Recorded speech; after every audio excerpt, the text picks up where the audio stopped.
tendo o Faraó deixado ir o povo, Deus não os levou pelo caminho da terra dos filisteus, posto que mais perto, pois disse, para que, porventura, o povo não se arrependa, vendo a guerra, e tornem ao Egito. Amém? Graças a Deus. A lógica de Deus, não? Deus parece não ter lógica para o homem. A lógica de Deus é diferente da lógica do homem. Aqui Deus tira o povo dele do Egito com mão forte, envia pragas, faz tudo, e na saída, o que era natural? Ele prometeu uma terra deleitosa, onde mana leite e mel, fez promessas para o seu povo, o povo de Israel, e na saída Deus não os conduziu para o caminho mais perto. O homem, na sua lógica, iria o quê? Escolher o caminho mais perto, que era seguindo ali a orla marítima. Tinha até uma estrada pavimentada, e com 3 meses de caminhada iam eles chegar lá. Mas Deus não fez assim. Deus falou para eles ir para o caminho contrário, para o caminho muito mais longo. Parece que aquele caminho não ia chegar lá, mas Deus os levou para o caminho mais longo e mais difícil. O caminho era de deserto e mais longo. Então, quem pode entender, não é? Mas nesse caminho mais longo, nesse caminho difícil, Deus estava preparando para eles livramento. Deus estava preparando para eles aprendizado, conhecimento de Deus. Às vezes as pessoas querem, às vezes não, sempre as pessoas querem chegar logo, as pessoas querem concluir, tudo que vai fazer, a pessoa quer a conclusão. E na caminhada com Deus, Deus não está olhando para a conclusão, mas Deus está olhando primeiro para que você caminhe com Ele, para que você o conheça. Então, não é a questão de chegar, é a questão de caminhar. Tudo que na sua vida parece às vezes difícil, e as pessoas tentam aí desistir ou desconfiar das promessas de Deus, é preciso raciocinar sobre a lógica de Deus. Então, por que Deus leva eles para o caminho mais longo? Ele diz aqui, para que porventura o povo não se arrependa, vendo a guerra, tornem ao Egito. Então, a caminhada com Deus envolve situações difíceis, que parecem muitas vezes intransponíveis. Vêm ameaças, perseguições, obstáculos de toda ordem. Mas se você caminha com Deus, Deus vai guerrear para você, como Moisés falou com o povo: não temais, aquietai-vos e vede o livramento que o Senhor vos fará. Olha bem, eles eram perseguidos pelo Egito, pelo Faraó. Faraó se arrependeu de tê-los deixado ir, livres, porque eles eram escravos no Egito. Olha bem, Faraó tipifica Satanás, o Egito a casa da servidão. Então viviam eles ali como escravos, servindo a Faraó. Então a humanidade também aqui tem uma tipologia, tem uma alegoria, mostrando que a humanidade ela é escrava de um sistema, ela está subjugada como mão forte, e ela, todos os seus esforços vão para mãos que não são suas, trabalham, obram, lutam, querendo buscar objetivos, mas na verdade elas estão escravizadas por um sistema. Agora Deus, Ele preparou um caminho novo, um caminho no deserto, um caminho que parece difícil.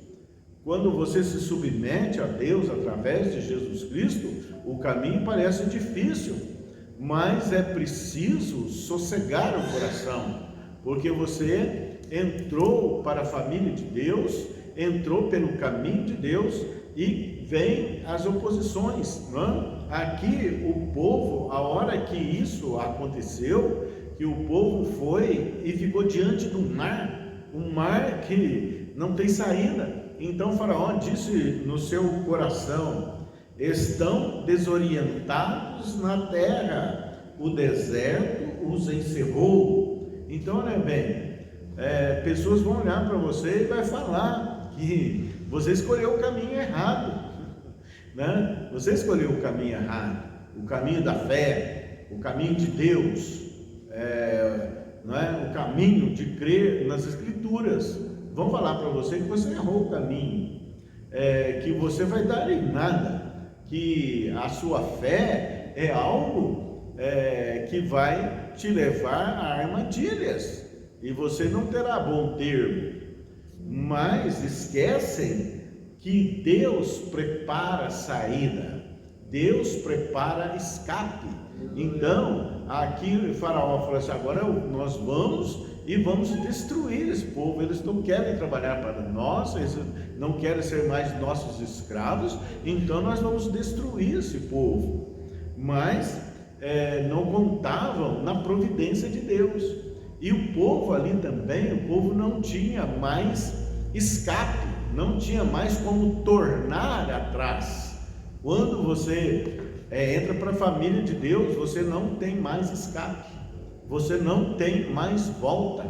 Quantas pessoas aí ficam atemorizadas com coisas que vêm, para ela, diante das perseguições, pensam em desanimar, mas Deus não deixa saída, Deus não deixa escape para a retaguarda. Foi isso que Jesus falou, que aquele que torna atrás, a minha alma não tem prazer nele. Aquele que toma do arado e olha para trás, eu não tenho prazer nele. Então o caminho de Deus é só para frente, ainda que pareça difícil, ainda que pareça longo, ainda que pareça que não tem saída, mas Deus vai dar saída.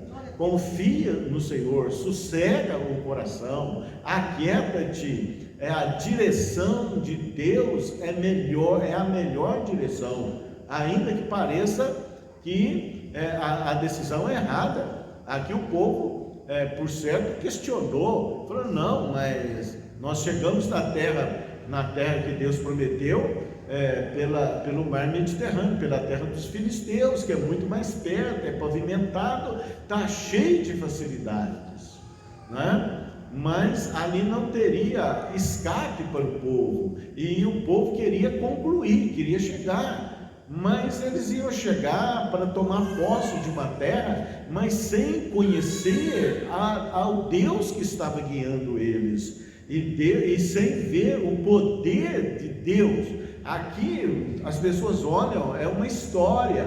O povo saiu do Egito, passou pelo mar, e assim andou pelo deserto. Parece uma história, somente história, mas Deus escreve a história com homens. Aqui é Deus escrevendo, Deus se revelando, Deus se apresentando. Qual é o desejo de Deus? Se fazer conhecer ao seu povo, o povo que era semente de Abraão. Deus se dando a conhecer. Opa, esse Deus, né? Olha, esse Deus faz brotar água na rocha, esse Deus abriu o mar vermelho para o seu povo passar, a seco, a pé enxuto. Que Deus que pode fazer isso? Esse Deus nos tirou da casa da servidão, e Faraó resistiu, mas ele mandou pragas, ele fez prodígios e maravilhas na terra do Egito, mandou escuridão sobre o povo do Egito, mas para nós tinha luz, estava claro. Então, olha, Deus vai se apresentando ali. Eles olhavam e falaram: só pode ser Deus que faz uma coisa dessa, não há outro Deus que possa fazer o que esse Deus faz. Esse é o nosso Deus, não é? Então, assim que eles estão ali encerrados numa armadilha natural, Faraó se investe contra eles, não é? E a hora que ia acirrar a peleja, Deus abre o mar, e eles passam a pé enxuto. E eu creio que eles passavam assim: mas quem pode fazer coisa tão tremenda assim? Pensávamos nós que nós já estávamos mortos nas mãos de Faraó, que a nossa sepultura seria aqui, né? Mas Deus abre o mar e eles passam a pé enxuto, e Deus espera até o último passar. E Faraó, vendo aquela abertura do mar, eles entram por aquele caminho, né? E fala que Deus tornou para eles a caminhada dificultosa, quebrava as rodas dos carros, havia obstáculos naturais ali que Deus criou para que eles não alcançassem o seu povo, mostrando que a mão do inimigo não pode te alcançar. Está mostrando para o povo de Deus que há um Deus que cuida delas, há um Deus que zela por elas, há um Deus que cuida pela tua vida, que mesmo diante das perseguições, Deus está guardando você, Deus está ocultando você no seu pavilhão, no seu tabernáculo, e a mão do inimigo não vai poder te alcançar. E quando todo o povo atravessa ali o mar, né? Que Deus que fez isso? E as pessoas falam uma coisa, querem entender, né? O que aconteceu, um fenômeno natural, mas não tinha nada de natural nisso, tinha algo, era de sobrenatural, né? Diz a palavra que havia uma coluna de água à direita e uma coluna de água à esquerda. Como pode, né? Como pode uma coisa dessa? Não tem a menor lógica para a cabeça do homem. A água, não tem como estancar a água dessa forma. Mas aqui Deus mostra quem Ele é, Ele mostra o seu poder. E passado o povo, Deus então, os egípcios vão atrás, entram na mesma abertura. Deus abre caminho para o povo, mas fecha para os seus inimigos. Ele te dá passagem, Ele dá passagem para nós, Ele dá saída para você. Ainda que pareça tudo difícil, tudo que não tem saída, não tem solução, você tem um Deus que você pode confiar. É isso aqui, não é? Então, Ele fecha para os egípcios morrem ali todos afogados no mar, mas o povo sai livre. E lá do outro lado, Miriam, né, toca o pandeiro, louva a Deus, e isso, né, e isso está nos anais do povo de Deus, que quando o teu filho amanhã te perguntar: que é isso? Responder-lhe-ás: o Senhor com mão forte nos tirou da casa da servidão. Então, antes, nós servíamos a um inimigo, nós servíamos a um sistema que não nos amava e que não tinha nenhuma promessa de vida eterna para nós, e nem de bênçãos, só de choro, de lágrimas, de morte, de maldições e de escravidão. Mas com mão forte Deus tirou o seu povo, né? Mandou Jesus e tirou o seu povo da casa da servidão, como também tirou os hebreus das mãos de Faraó. Então, a lógica de Deus parece complicada, né? Deus, o o erro para o homem é acerto para Deus. Então, olha bem, José, ele é vendido como escravo, ele é colocado numa cisterna. Aquele filho que era protegido pelo pai, agora ele é exposto a circunstâncias totalmente adversas. Ele é colocado numa cisterna e ele é vendido como escravo, e ele é colocado, comprado por Potifar, e ele passa a servir na casa de Potifar. Olha bem, quem tinha uma promessa, quem tinha sonhos que os seus irmãos se inclinariam diante dele, né? Agora é um escravo na casa de Potifar, e fala a palavra que Deus era com ele, e que Potifar não sabia nada na casa, senão o que vinha no prato dele, pois José, sendo ali escravo, ele administrava ali com sabedoria, ele administrava, e tudo que ele colocava as mãos dava certo, ainda sendo escravo, não é? Ele é o exemplo de servo, como Deus nos chama para servo, mas servo na casa, né? Em casa estranha, sendo escravo. Que coisa terrível é isso, que lógica Deus tem nisso? Ali ele aprende a servir, ele aprende a conter a sua indignação, mas ele tinha um caráter de servo, então ele serve. E depois há uma armadilha, Satanás preparou uma armadilha para ele cair, para ele se romper com Deus, para ele cair de sua santidade com Deus, de sua preservação com Deus, não é? Ali era Deus permitido a ele uma prova para ele ser aprovado, para ele ser promovido. Às vezes você está se queixando de uma prova, não é? Mas Deus não quer você derrotado na prova, Ele quer que você seja aprovado, e sendo aprovado, você vai sendo galardoado a cada prova que se colocar diante da sua vida. Então muita gente não quer prova, não quer obstáculo, não quer dificuldade. Toda e qualquer dificuldade, todo e qualquer obstáculo que está na sua vida, abra os olhos e o entendimento. Deus está te ensinando, Deus está corrigindo, Deus está preparando você para que você produzir mais fruto ainda. O ramo que der fruto, ele corta, ele poda para que dê mais fruto ainda. Deus está nos conduzindo com mão forte, e nós arrancando de todo o sistema perverso, de todo o sistema de escravidão, para que você seja livre, para que você cada dia mais, você confie mais no Deus a quem você serve. Então, ele passa por essa armadilha, ele é preso. Pior da injustiça, né? Ser preso por algo que ele não devia, pagando algo que não devia. Ele ali, né? E chega na prisão. José não se rebela, José tinha as chaves da prisão, e ele cuidava ali como um mordomo.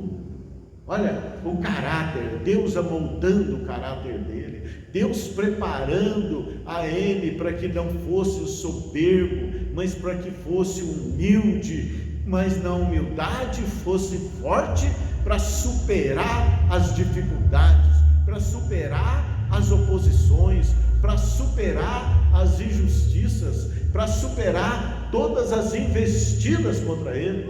Pensa bem o que as línguas falaram de José, quando José é levado para a prisão, né? E ficou ali a mentira da mulher de Potifar, né? na casa, e pela redondeza, e por aí vai. Mas ele serviu na prisão, e ele sabia que há um Deus que é justo.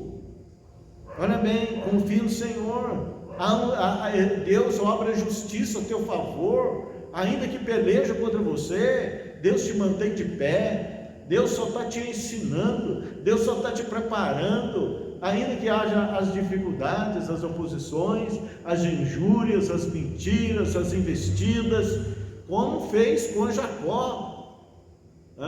O Labão trocou o contrato com ele 10 vezes, porque no acordo os cordeiros que nasciam, desse daquele jeito, pertenciam a Jacó, e do outro jeito pertencia a Labão. E toda vez que Labão olhava, nascia cordeiro somente do jeito de Jacó. Aí Labão ia lá e trocava, falava: não, vamos trocar, agora o que nascer do jeito que está estabelecido para você, agora esses são meus. E Deus também trocava os nascimentos dos cordeiros por 10 vezes. A Labão querendo prejudicá-lo de toda forma, manter o escravo, mantê-lo trabalhando mais e mais tempo, para que Jacó não tivesse um rebanho numeroso. Mas a palavra de Deus diz que de nada adiantou o que Labão fez, e Deus transferiu o rebanho de Labão para Jacó. Roubaram os poços d'água de Isaac, e não tendo mais que roubar, entulharam o poço. Eles não queriam somente água para si, mas eles queriam que Isaac não tivesse água. Mas aonde ele cavava, Deus dava água para ele. E ele semeou a terra, e no mesmo ano ele colheu 100 vezes mais, ficou riquíssimo. Ele prosperou diante, em uma terra cercada de invejosos. O povo invejou ele, mas não adiantou. Meu Deus, o que poderia pensar? Roubaram meu poço, como é que pode lamuriar? Não, ele vai prosseguindo, ele vai caminhando. Vamos cavar outro, e ali tinha água, mas onde os adversários cavavam não dava água, mas ele era frutífero. O que importa é que você seja frutífero para com Deus, que você confie em Deus. Pode o homem se levantar contra você, podem os sistemas se levantar contra você, mas Deus te mantém de pé, Deus te mantém provido. Deus está olhando para aqueles que nele crê. Não há espaço para desesperar, não há espaço para reclamar, para murmurar. Somente louvar e adorar a Deus, agradecer a Deus, e por aí vai. Daniel, invejaram Daniel, colocaram Daniel na cova do leão, mas Deus fechou a boca do leão. Daniel está de pé, e Daniel é sempre condecorado. Cada investida contra ele, Daniel vencia, porque Deus vencia por ele. Deixa Deus vencer as suas lutas, deixa Deus pelejar a teu favor, confia nele, ainda que tenha os obstáculos, todo tipo de obstáculo, permaneça crendo. Então o que Deus quer? Deus constrói em nós um caráter forte, para não temer diante de ameaças de homens, para não temer diante de más notícias, mas um caráter forte, daquele que caminha tranquilo, a passos serenos, confiante no Deus a quem ele serve. Senhor. Glória a Deus. Você vê Elias, passa, profeta de Deus, passa por dificuldade, por oposição, mas subjuga reinos, destrói o culto a Baal, e Deus o alimenta e o descedenta numa fonte, manda corvo levar carne para ele comer. Olha bem, ser servido por corvos, e depois alimentado por uma viúva, e assim vai. Então toda oposição que vem contra você, não se exaspere, jamais. Dê glórias a Deus. Deus está permitindo prova para que você seja aprovado, para que você seja galardoado, porque Deus precisa na terra de embaixadores com divisas nos seus ombros, com medalhas de vitórias sobre toda e qualquer dificuldade. Deus, Ele não é para aqueles que jogam a toalha, para aqueles que recuam, mas Deus é para aqueles que creem e que avançam em fé, porque é um Deus que zela, é um Deus que cuida, é um Deus que provê, é um Deus que capacita. Amém? Glória a Deus. Né? Quando o povo precisou de água, Deus fez a rocha dar água. Né? Quando precisa de carne, Deus manda carne. Deus manda aquilo que você precisa. Fica em paz, creia somente. Pedro passou por dificuldade, foi preso. O que Deus estava ensinando? Bem preso por pregar o Evangelho, mas havia oração incessante da igreja. Deus está ensinando a igreja a oração, que a oração é eficaz, que a oração abre portas de prisões. Pedro e Silas presos, mas ali eles louvavam, cantavam louvores a Deus, e as cadeias se abrem, caem dos pés, oravam e davam louvores a Deus, e todos os portões se abrem. Não murmuraram, não recuaram, não temeram, mas foram avante em fé, e o Senhor não os decepcionou. Não pense que Deus vai decepcionar a sua fé. Creia somente, e que Deus está sempre te galardoando em toda e qualquer situação. Amém? Graças a Deus. Deus abençoe você. O Senhor te chamou para ir avante, em que pesem as circunstâncias, em nome de Jesus. Amém. E graças a Deus.